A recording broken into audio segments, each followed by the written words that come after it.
Hello again. I find it difficult sometimes to have patience with certain ideas which are being popularly promoted.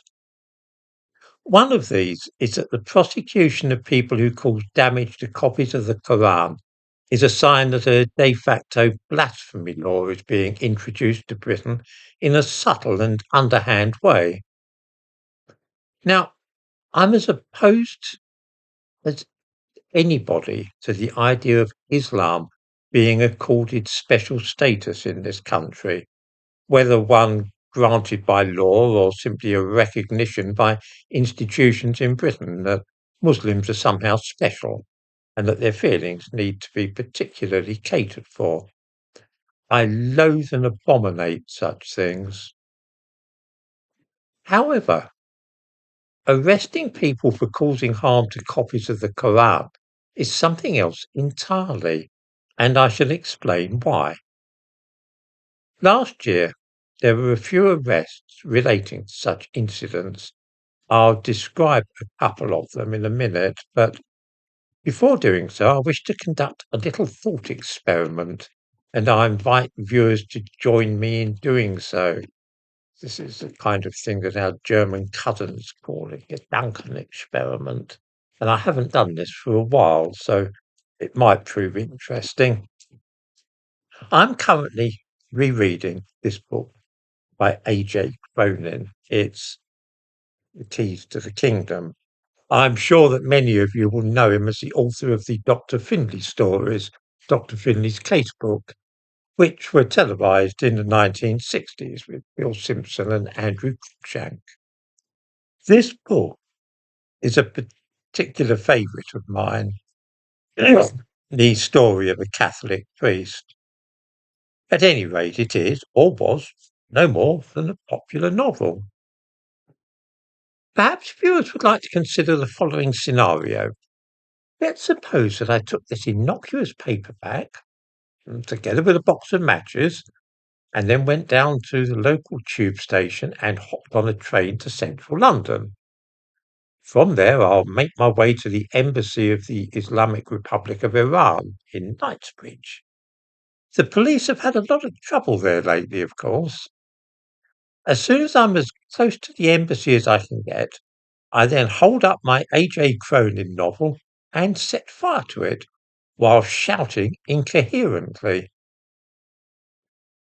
I wonder if anybody would care to guess what the reaction of the police might be when they see me shouting and setting fire to something outside the Iranian embassy.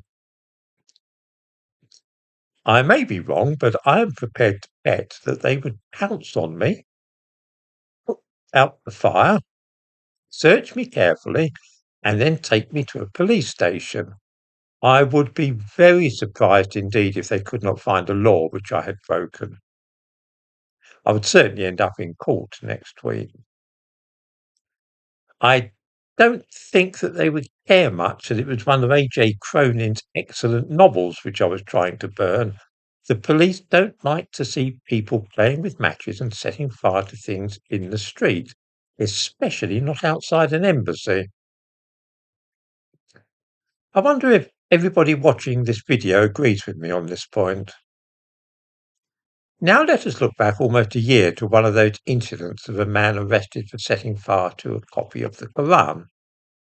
On February the 13th last year, a man went to the Turkish consulate in London, set fire to a copy of the Koran, and then started shouting. He was duly arrested. The police came up with something to charge him with, although his conviction was later overturned. See what I mean? Just to underline the point here, the Vatican has a diplomatic office in London. The resident there holds the post of ambassador to the court of St. James, and this mission is to be found in Wimbledon. Once again, a little thought experiment. Instead of A.J. Cronin, I shall take my Bible to Wimbledon. Unlikely, I'll grant you, I've carried this round the world with me for well over half a century. I even took it into the Soviet Union at a time when importing a Bible was actually a criminal offence. But that by the by. I take it to Wimbledon and I set fire to it outside the diplomatic offices of the Vatican. Here I am, I'm holding my Bible up, I'm setting fire to it, and I'll start shouting abusive things about the Pope and the Catholic Church using obscene language. Exactly what the fellow did outside the Turkish consulate. I'm pretty sure that I would be charged with a religiously motivated public order offence. The Koran, you see, enjoys no special protection. It would be the same with the Bible, or indeed a novel by A.J. Cronin. Let's look at one final case from last year, which some of you might recollect. At the end of November last year, a copy of the Koran was defaced and a framed quotation from it also damaged at the multi-faith room at St James's Hospital in Leeds. A man was arrested on suspicion of criminal damage. One last thought experiment. Imagine if I went to a chapel somewhere and started scribbling on and hacking about a Bible with a pair of scissors. Then I broke a framed text from Scripture which was hanging on the wall of the chapel. Do you suppose the police would do if they found me at it? I think they'd arrest me on suspicion of criminal damage, which actually did happen to the person who was suspected of damaging the Koran. That's all, criminal damage, not blasphemy. Some years ago, a man went on a rampage in the church of Waltham Abbey in Essex. He was armed with an axe and he had a religious objection to statues in churches. After causing some damage to religious images, including one of Our Lady, he was arrested by the police. And what do you suppose that he was charged with? I'll give you a clue. It wasn't blasphemy. He was, of course, charged with criminal damage. I think there is sometimes a danger that when the police are behaving in a perfectly ordinary, unremarkable and even-handed fashion, that our own prejudices and political opinions might have the effect of distorting our view of what we are seeing.